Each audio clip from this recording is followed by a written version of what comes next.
আসসালামু আলাইকুম। আজকে আমরা বিগত দিন যে ম্যাথটা করছিলাম, সেই ম্যাথটারই একটা বিকল্প নিয়ম শিখব।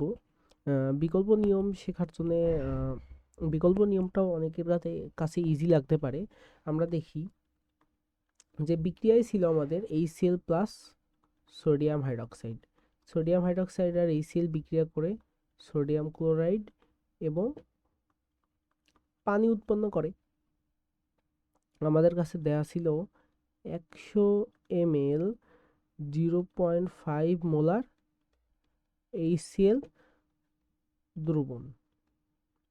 এইটাকে আমরা ইচ্ছা করলে লিখতে পারি এই 100 গুণ 5, 100 গুণ 0.5 ml 1 মোলার HCl দ্রবণ। 1 মোলার HCl দ্রবণ, একে আমরা এখন ইচ্ছা করলে লিখতে পারি 50 ml 1 মোলার HCl দ্রবণ। আবার একে লেখা যায় 50 ml 1 molar H plus ion, কারণ HCl থেকে একটা মাত্র H প্লাস আয়ন পাওয়া যায়, সেই জন্য এটা 50 ml 1 molar H plus ion. এখন আমরা আবার লিখতে পারি 75 ml 0.1 মোলার সোডিয়াম হাইড্রক্সাইড দ্রবণ সমান 75 into 0.1 ml 1 molar sodium hydroxide দ্রবণ। এইটাকে আমরা আবার ইকুয়াল লিখতে পারি 7.5 ml 1 মোলার সোডিয়াম হাইড্রক্সাইড দ্রবণ।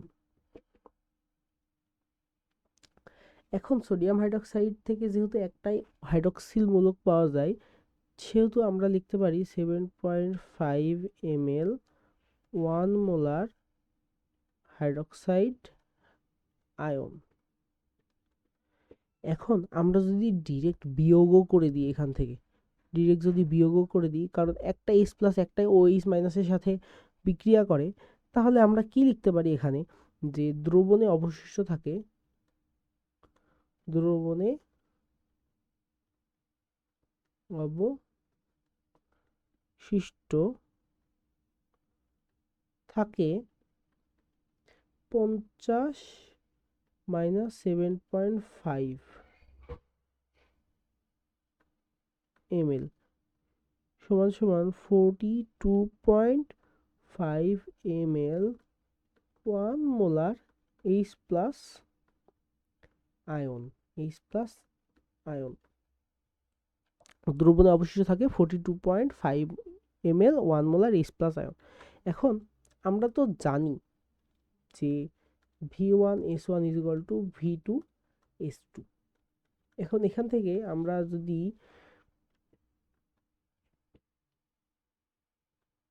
S2 বের করতে চাই, V1S1 divided by V2।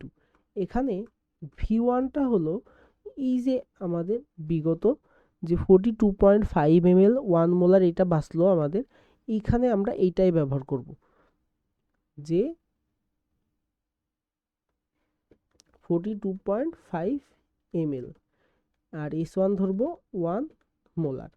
R V2 আমরা জানি দুইটা দ্রবণ একসাথে মিশ্রিত করার ফলে হয়েছিল 100 যোগ 75 সমান সমান 175 ml। যেহেতু এইটাও ml এইটাও ml, সেজন্য আমরা চেঞ্জ করলাম না, দুইটা যদি একই থাকে কোনো সমস্যা নেই, কিন্তু তাছাড়া আমাদেরকে লিটারে লিখতে হয়। এটা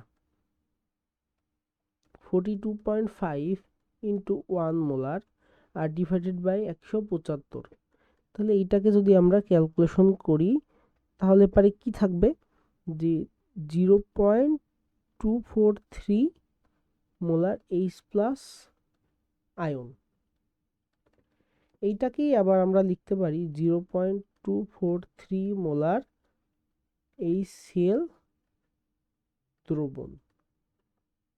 0.243 মোলার HCl দ্রবণ। এখন বিগত পেজে আমরা দেখছিলাম যে আমাদের অবশিষ্ট ছিল 42.5 ml 1 molar H plus ion.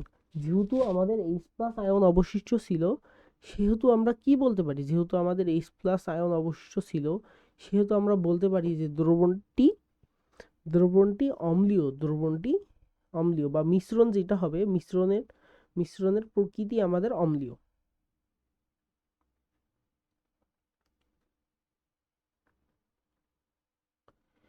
মিশ্রণের প্রকৃতি অম্লীয়।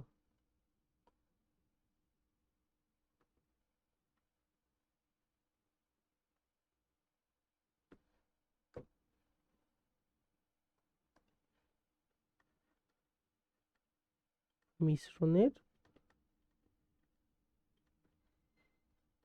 প্রকৃতি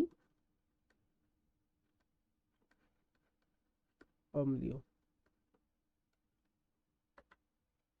তাহলে গতদিন আমরা যে ম্যাথটা শিখছিলাম, সেই ম্যাথের একটা বিকল্প নিয়ম এইটা।